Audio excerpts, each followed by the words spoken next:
Madame, mademoiselle, monsieur, bonsoir et bienvenue. Jacques Aristide à Washington. Ravi de vous retrouver dans Le Monde aujourd'hui en ce début de semaine.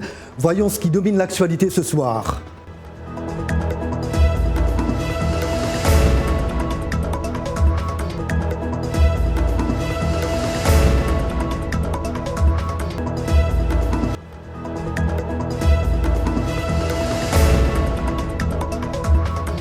Une équipe des forces spéciales américaines a piégé Baghdadi dans un tunnel de la province d'Idleb, dans le nord-ouest de la Syrie, où il a fait détonner une veste d'explosifs tuant 3 enfants, en plus de sa propre personne. Donald Trump a fait savoir qu'11 enfants ont été extraits du site en toute sécurité et qu'il n'y a pas eu de victimes américaines. Un meurtrier brutal qui a causé tant de souffrance et de mort a été violemment éliminé.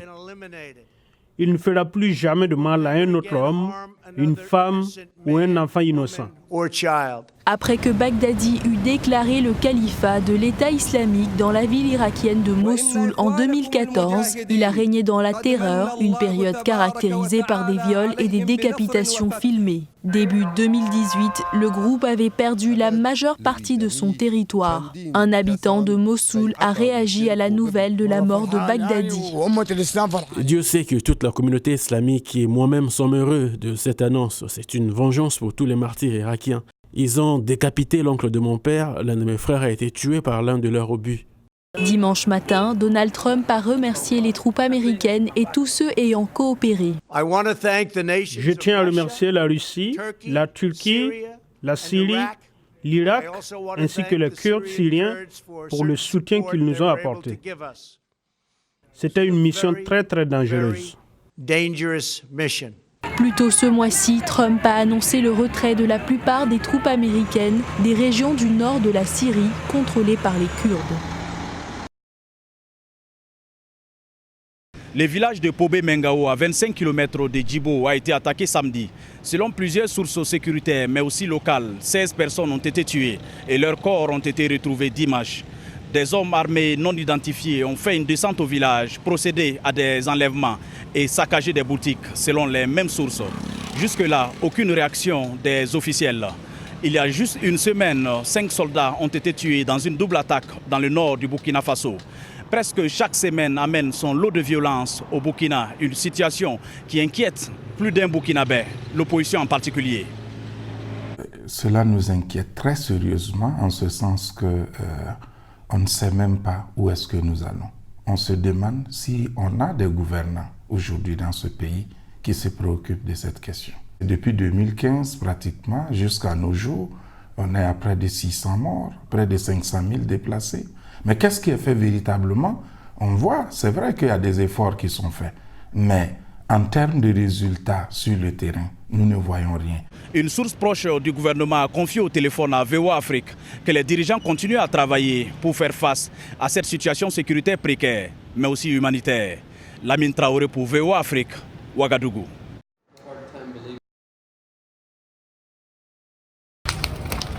C'est la plus importante évacuation dans l'histoire du comté de Sonoma qui englobe toute la zone d'évacuation, a déclaré le bureau du shérif. Au moins 2 hôpitaux, Kaiser Permanente Hospital et Shooter Santa Rosa Regional Hospital, ont évacué leurs patients durant le week-end vers d'autres établissements.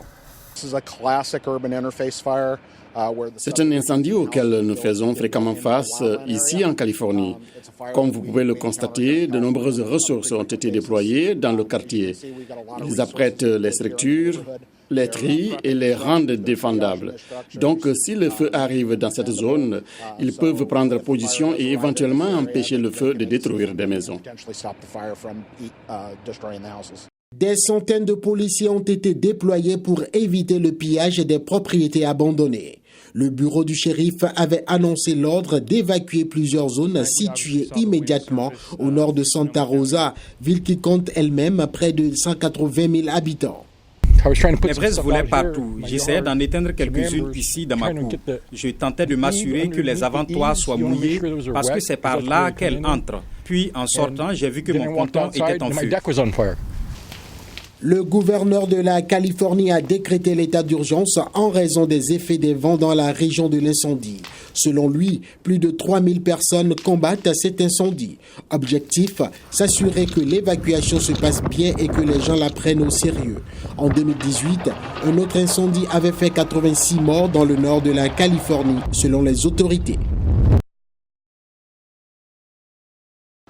Eh bien, que se passe-t-il dans le monde de la technologie? Eh bien, comme chaque lundi, nous vous proposons une petite séance de rattrapage. Il s'agit de votre rubrique Afrotech avec Arzouma Compaoré. Bonsoir Arzouma. Bonsoir Jacques et bonsoir à toutes et à tous. Alors on commence tout de suite avec cette nouvelle. AfriLabs, une organisation qui soutient les centres de technologie et d'innovation en Afrique, a annoncé l'expansion de ses activités avec l'ajout de 20 nouveaux hubs à son réseau.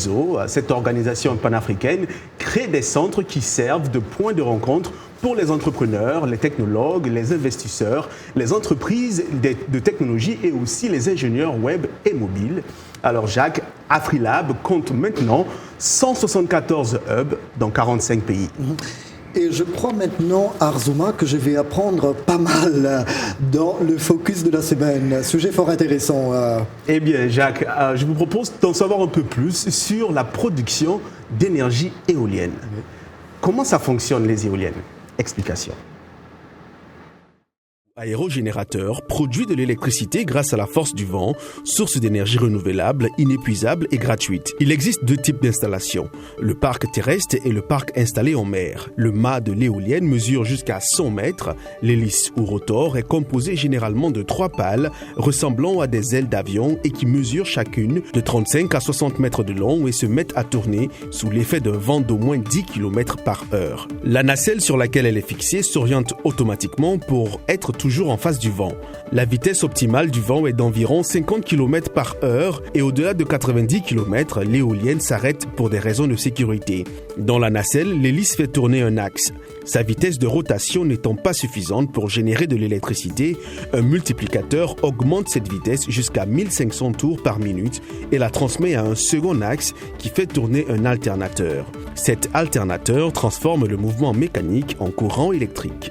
À l'intérieur du mât, un transformateur élève la tension de ce courant à 20 000 volts. L'électricité est acheminée par un câble souterrain ou sous-marin vers un transformateur qui élèvera la tension pour être injecté dans un réseau électrique. Propre et ne produisant aucun déchet et rapide à construire, un parc éolien présente toutefois quelques points faibles. L'énergie éolienne est intermittente, dépendante de la météo et de l'environnement. Les éoliennes génèrent du bruit et ne sont pas toujours esthétiques dans le paysage et représentent des dangers pour les oiseaux.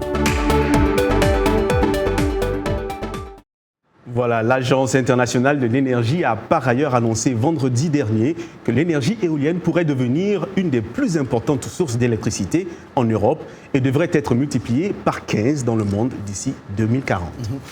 Les robots sont partout, Arzouma, et les robots font l'objet de la rubrique Folie d'invention. C'est ça même, donc folie de robots, et c'est au Japon que le futur s'est récemment invité lors du salon des technologies avancées. Une panoplie d'inventions visant à simplifier nos vies ont retenu l'attention, notamment The Shadow, un robot d'un futur très proche qui vous donne beaucoup plus de fidélité en termes de capacité à manipuler les choses dans un environnement distant. Construire, cuisiner, nettoyer, prendre soin d'un proche, il peut quasiment tout faire. Ce robot tout droit sorti du film Terminator est le fruit de la collaboration de 3 compagnies, Shadow, Aptex et SenTouch. Les technologies exposées au salon visaient toutes à souligner le thème de la conférence, connecter la société et co-créer l'avenir. Allons à présent en Afrique du Sud, l'un des pays les plus dangereux au monde, avec des statistiques récentes faisant état de 2 millions de crimes répertoriés pour 2019. Pour lutter contre la criminalité, l'application Namola offre une assistance d'urgence gratuite 24 heures sur 24. Pour en savoir davantage, suivez ce reportage. À l'aide d'une simple pression sur un des boutons de l'application, les utilisateurs en danger sont immédiatement rappelés par les opérateurs de Namola pour vérifier les détails de la demande, puis s'ensuit l'envoi d'une aide d'urgence. L'application est liée à divers services d'urgence tels que le personnel de sécurité privée, les services d'ambulance, les services d'incendie et la police. Historiquement, obtenir une réponse d'urgence en Afrique du Sud a toujours été un défi pour différentes raisons. Avec Namola, nous nous sommes dit comment créer quelque chose de très simple pour que tous les Sud-Africains puissent appuyer sur un seul bouton et obtenir une réponse immédiate aussi rapidement que possible. Et c'est là que nous avons eu l'idée de l'application. La criminalité est évidemment un facteur majeur et nous traitons plus de 400 incidents par jour et c'est la raison pour laquelle nous existons.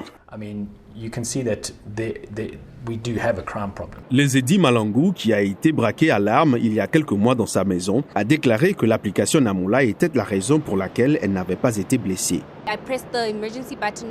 J'ai appuyé sur le bouton d'urgence de Namola, ils ont répondu et ont appelé très rapidement.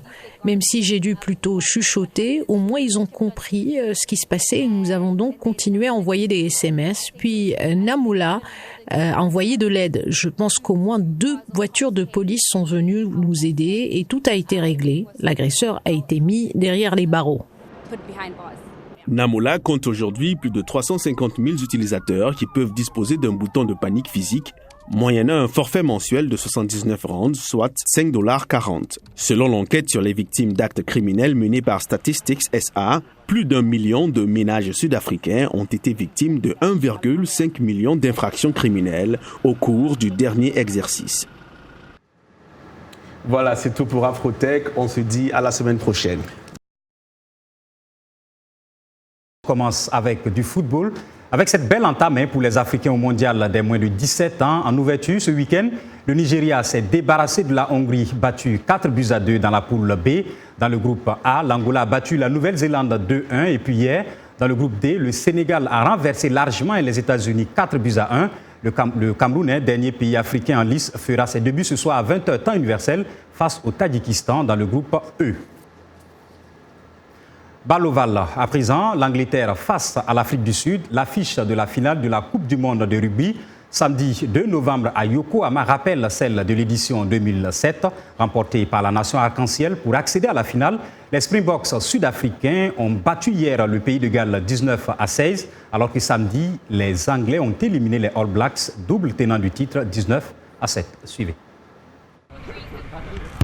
Impressionnante de maîtrise face aux Néo-Zélandais, l'Angleterre, sacrée championne en 2003, partira avec un léger avantage. Le 15 de la Rose a remporté 3 des 5 derniers matchs face aux Springboks. Les Anglais ont notamment remporté la dernière confrontation 12-11 en novembre 2018. Un an plus tard, ils s'appuieront sur les atouts exposés face aux All Blacks, conquête, occupation, défense, poids des individualités, pour décrocher le 2e titre de leur histoire. Les joueurs comprennent qu'ils n'ont encore rien fait. La semaine la plus importante arrive et nous sommes ravis d'être ici. Vous savez, la seule chose que je sens, c'est l'excitation de ce que l'équipe peut accomplir cette semaine. En face, les Springboks, sacrés en 1995 et 2007, tablent sur leur pacte dominateur et l'apport du banc où figurent en général 6 avants. Jusqu'au coup d'envoi de la finale, les Sud-Africains devraient croiser les doigts pour pouvoir aligner leur ailier Cheslin Kolbe, capable de déséquilibrer une défense sur un simple crochet. Son absence en demi-finale face aux Gallois pour cause de blessure à une cheville a privé les Boks d'un joueur très créatif malgré son remplacement par Sbu Nkosi, soutenu par le coach. Nous pensons juste qu'avec Sbu en forme et la façon dont il progresse, si vous comparez les deux, un Cheslin à 70% n'est pas mieux qu'un Sbu à 100%. Sbu ou Kolbe, l'intérêt des Sud-Africains se trouve sans doute ailleurs, accrocher une 3e étoile mondiale à leur maillot, peu importe le 15 qui va fouler la pelouse de Yokohama le samedi 2 novembre. On connaîtra donc le samedi le vainqueur de cette Coupe du monde rugby, Japon 2019. À demain. Cette certification attribuée par l'Alliance mondiale des cétacés fait de Durban un des 2 sites historiques de la baleine dans le monde.